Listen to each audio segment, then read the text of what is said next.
वो तब तक एक साधारण गृहिणी थी जब तक पति की मौत ने उसे एक बैंक के दरवाजे पर लाकर खड़ा नहीं कर दिया। वहां अपनी छोटी सी बचत के लिए उसे अपमान नहीं मिला, बल्कि एक ऐसा चुपके से छिपाया गया रहस्य मिला जिसने उसकी दुनिया पलट दी। एक क्लर्क का पति को फाउंडर कैसे हो सकता है? ये कहानी सिर्फ पैसे की नहीं है, यह है एक विधवा की उस असली सच को खोजने की जंग, जिसे बचाने के लिए उसके पति ने 50 करोड़ की दौलत और अपनी जान दांव पर लगा दी। रुकिए, आप जो सोचने वाले हैं, ये कहानी उससे कहीं ज्यादा गहरी है। और यकीन मानिए, इस कहानी का क्लाइमेक्स आपको चौंका कर रख देगा। आरती के जीवन में सब कुछ था, एक छोटा प्यारा सा घर और उसका महेश, जो उसके लिए सिर्फ पति नहीं था बल्कि सांसारिक सुरक्षा का दूसरा नाम था। उसका चेहरा हमेशा एक मुस्कान से भरा रहता था और उसकी आंखें आरती की हर चिंता को पढ़ने का मादा रखती थीं। महेश एक छोटी सी सरकारी नौकरी करता था। जिंदगी साधारण थी पर खुशहाल थी। उनका जीवन एक शांत नदी की तरह बह रहा था। फिर एक काली रात आई, सब कुछ अचानक से खत्म हो गया। एक दिल का दौरा पड़ा और महेश हमेशा के लिए सो गया। आरती की जिंदगी की हर रोशनी, हर रंग उसी पल बुझ गए। अब सवाल था गुजारे का। महेश ने कुछ बचत की होगी, ये सोचकर आरती ने उसके सारे कागजात उलटने पलटने शुरू किए। एक पुरानी फाइल में उसे एक पासबुक मिली।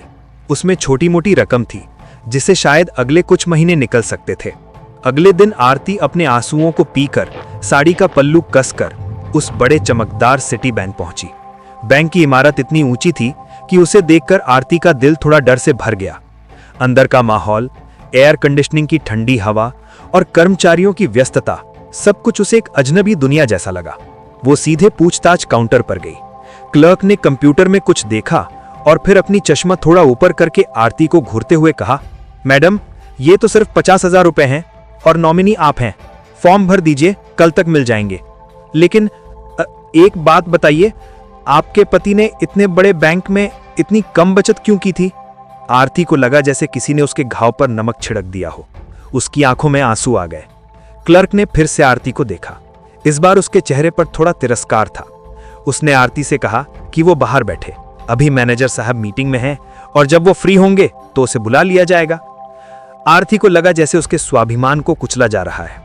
वो दरवाजे के पास एक कोने में बैठ गई। उसे महसूस हुआ कि इस बैंक की चकाचौंध के बीच वो कितनी अकेली और मामूली है। मगर तभी उसकी नजर दीवार पर लगी एक तस्वीर पर पड़ी। एक पुरानी धूल भरी तस्वीर जिसमें कुछ बुजुर्ग लोग एक फीता काट रहे हैं, और उन लोगों में आरती का दिल एक जोरदार धक्के से धड़का। उस तस्वीर में जो आदमी बीच में खड़ा था, उसकी शक्ल महेश से बहुत मिलती जुलती थी। क्या यह सिर्फ एक संयोग था, या फिर इस बैंक और उसके पति के बीच कोई ऐसा राज था जिसके बारे में आरती को कभी पता ही नहीं चला? आरती की आंखें उस तस्वीर से हट ही नहीं पा रही थीं। वो बार बार तस्वीर को देखती और फिर अपने गमगीन पति महेश के चेहरे को याद करती। ये आदमी, ये वही है या कोई हमशक्ल? ये सवाल उसके मन में एक बवंडर पैदा कर रहा था। उसे अपनी ही सीट पर बैठे हुए लगभग 1 घंटा हो गया था। तभी काउंटर क्लर्क ने बेमन से उसे आवाज दी कि मैनेजर साहब फ्री हैं। आरती अंदर गई। मैनेजर का केबिन शानदार था। मैनेजर एक मोटे फ्रेम का चश्मा लगाए रौबीले अंदाज में बैठा था। मैनेजर ने फाइल आगे खिसका दी और कहा, मिसेज आरती, आपके पति का देहांत हुआ है। मैं दुख व्यक्त करता हूं, लेकिन इस अकाउंट में सिर्फ 50,000 रुपए हैं। मुझे लगा था कि महेश जी कुछ बड़ा काम करके गए होंगे। आरती ने धीमी आवाज में जवाब दिया कि उसे भी इतना ही पता था और वो एक छोटे से सरकारी विभाग में क्लर्क थे। मैनेजर कड़वी व्यंग्यात्मक हंसी हंसने लगा। क्लर्क, उस उम्र में भी क्लर्क, और इस बैंक में अकाउंट? मैडम, ये अकाउंट बहुत पहले का है। आजकल तो इतनी छोटी बचत कोई झुग्गी झोपड़ी वाला भी नहीं करता। मैनेजर के ये चुपते हुए शब्द आरती के दिल पर कील की तरह लगे। उसने आंखों में आंसू पर आवाज में मजबूती लाकर कहा, मेरे पति जैसे भी थे, उन्होंने ईमानदारी से काम किया और ये पैसे हमारे खून पसीने की कमाई है। आप अपना काम कीजिए मिस्टर, मुझे आपके राय की जरूरत नहीं है। मैनेजर का अहंकार जमीन पर गिर गया। वो झुंझलाहट में बोला, ठीक है, आप बहस मत कीजिए, मुझे कुछ और कागजात की जरूरत होगी। एक पुराना लॉकर है जो शायद महेश जी ने लिया था। वो लॉकर बहुत पुराना है, शायद उसमें कुछ बेकार के कागजात ही होंगे। मैनेजर ने उसे लगभग धक्के मारकर केबिन से बाहर कर दिया। बाहर आकर आरती का गुस्सा शांत नहीं हो रहा था। तभी उसकी नजर फिर से उस दीवार की तरफ मुड़ी जहां वो पुरानी तस्वीर लगी थी। उसने हिम्मत बटोरी और काउंटर क्लर्क से पूछा कि वो तस्वीर किस चीज की है। क्लर्क ने फिर से ऊब भरे अंदाज में कहा, अरे मैडम, ये बैंक की शुरुआत की तस्वीर है। इसमें वो लोग हैं जिन्होंने इस बैंक को स्थापित किया था, को फाउंडर्स। अब आप जाइए। आरती के कान में जैसे क्लर्क के शब्द गूंजने लगे, को फाउंडर्स। उसने फिर से उस तस्वीर को घूर कर देखा। बीच में खड़ा वो आदमी उसके ससुर की तरह दिखता था और उस आदमी के ठीक बगल में खड़ा था एक युवा जो साफ साफ महेश था। महेश, इतनी बड़ी कंपनी का को फाउंडर? ये हो ही नहीं सकता। महेश तो एक क्लर्क था। क्या महेश ने उससे इतना बड़ा राज छिपा कर रखा था? रात भर आरती के दिमाग में बस एक ही सवाल घूमता रहा, महेश ने उससे इतना बड़ा राज क्यों छिपाया? एक क्लर्क और एक बैंक का को फाउंडर? ये असंभव समीकरण उसे चैन नहीं लेने दे रहा था। अगले दिन आरती फिर से उसी बैंक में थी, लेकिन इस बार उसके चेहरे पर डर नहीं बल्कि एक ठंडा नया संकल्प था। वो सीधे मैनेजर के केबिन में गई। मैनेजर ने उसे देखा और उसका आत्मविश्वास थोड़ा डगमगा गया। अब उसके चेहरे पर घमंड की जगह हल्की बेचैनी थी। मैनेजर 2 गार्ड्स के साथ आरती को लेकर एक भारी भरकम धापुई दरवाजे वाले वॉल्ट की ओर बढ़ा।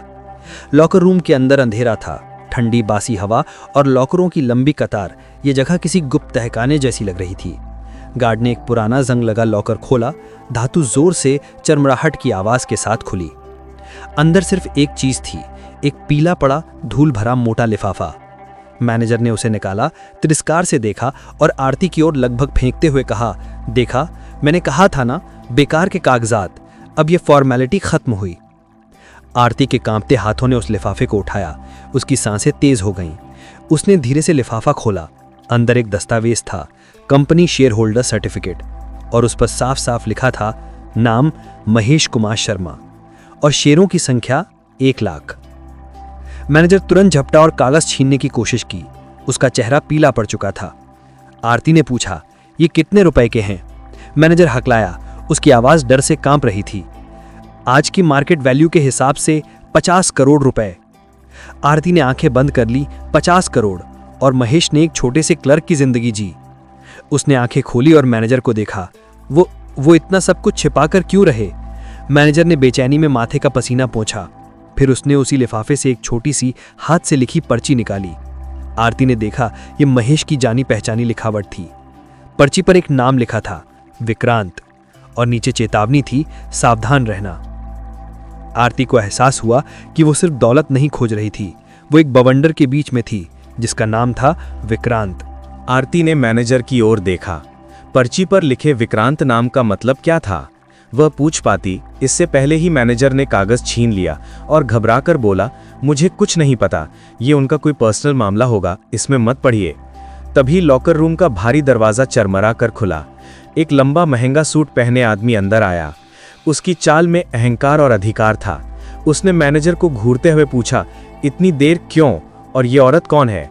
मैनेजर का माथा पसीने से भीग गया। उसने हकलाते हुए आरती को महेश की पत्नी बताया। सूट वाला आदमी, जिसका नाम विक्रांत था, उसने आरती को ऊपर से नीचे तक देखा। उसकी आंखों में तिरस्कार भरा था। वह व्यंग्यात्मक हंसी हंसा, अरे तो तुम उसकी विधवा हो? क्या मिला, कुछ बेकार के कागजात? आरती ने डर को पीकर आवाज में मजबूती लाकर जवाब दिया, मुझे महेश जी की संपत्ति मिली है, 1 लाख शेयर्स। विक्रांत के चेहरे पर एक पल के लिए तीव्र गुस्सा और सदमा आया, लेकिन अगले ही पल वह एक नकली चिकनी मुस्कान में बदल गया। अरे वो शेयर सर्टिफिकेट बेकार है। महेश हमेशा से इमोशनल था। ये नॉन वोटिंग यूजलेस शेयर्स है, इनकी कोई वैल्यू नहीं है। मैनेजर चुपचाप सर झुकाए खड़ा था। उसकी मिली भगत स्पष्ट थी। आरती अब पीछे नहीं हटी। उसने सीधे विक्रांत की आंखों में देखा और कहा, मुझे लगता है आप झूठ बोल रहे हैं, और मुझे यह भी लगता है कि आप ही विक्रांत हैं। विक्रांत का संयम टूट गया। उसकी आंखें गुस्से से लाल हो गई। उसने धीरे से धमकी भरे अंदाज में कहा, हाँ, मैं विक्रांत हूं, सिटी बैंक का CEO, और तुम्हें पता है मेरे राज जानने वालों का अंजाम क्या होता है? उसने मैनेजर को कागजात जब्त करने और आरती को बाहर निकालने का जोरदार हुक्म दिया। मैनेजर तेजी से झपटा।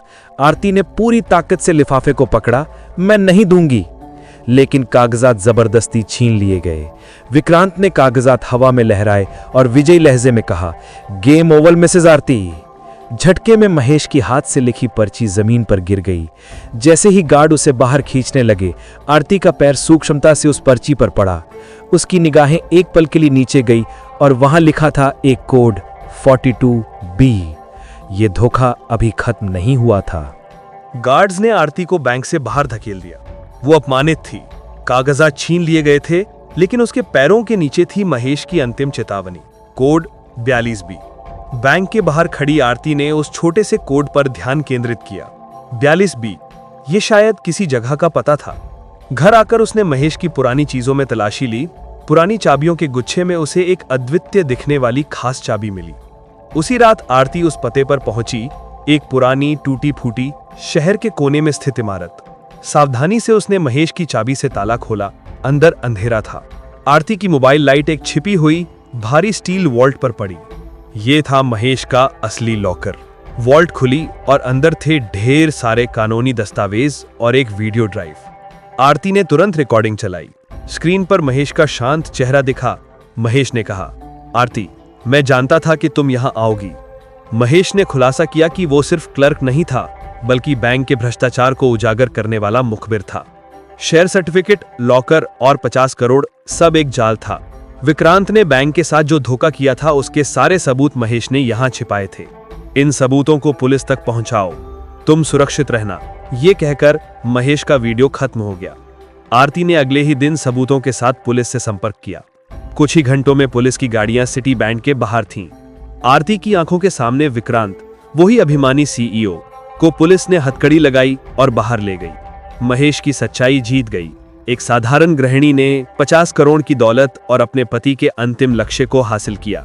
आप जो कहानी सुन रहे थे, ये सिर्फ एक कहानी नहीं है, यह है विश्वास, साहस और सच्चाई की जीत। अगर इस कहानी ने आपको चौंकाया और प्रेरित किया है तो तुरंत वीडियो को लाइक करें और ऐसी ही और भी रोमांचक, रहस्य और प्रेरणा से भरी कहानियां देखने के लिए हमारे चैनल अभयम स्टोरीज 132 को सब्सक्राइब करें। बेल आइकन को दबाना ना भूलें ताकि हमारी अगली दमदार कहानी आपसे छूट न जाए। मिलते हैं अगली कहानी में। धन्यवाद।